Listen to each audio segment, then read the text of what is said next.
দর্শক, ওসমান হাদির আরো বিস্তারিত খবর জানাতে এভার কেয়ার হাসপাতালের সামনে থেকে এই মুহূর্তে আমাদের সাথে সরাসরি যুক্ত হয়েছেন সহকর্মী মোহাজির হক।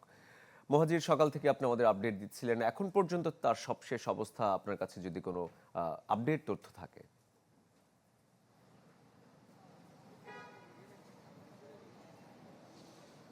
শরীফ, আসলে এখন পর্যন্ত যেহেতু চিকিৎসকদের কোনো ব্রিফ আমরা পাইনি, তাই আসলে নতুন করে তো কোনো কিছু বলার নেই।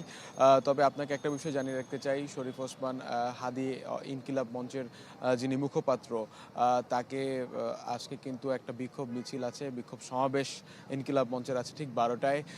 এবং ক্রিয়াশীল যত ছাত্র সংগঠন, রাজনৈতিক দল, সবাই কিন্তু আসলে দোয়ার একটা ফরিয়াদ জানিয়েছেন যে এই মুহূর্তে আসলে দোয়াটা খুবই গুরুত্বপূর্ণ।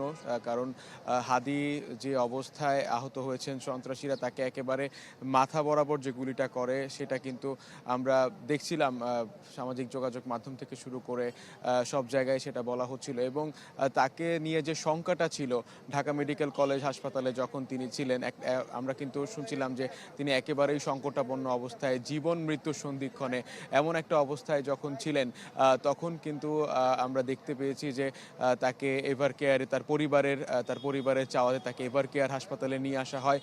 এবং এভার কেয়ার হাসপাতালে নিয়ে আসার পর তিনি আইসিইউতে আছেন, অর্থাৎ লাইফ সাপোর্টে আছেন।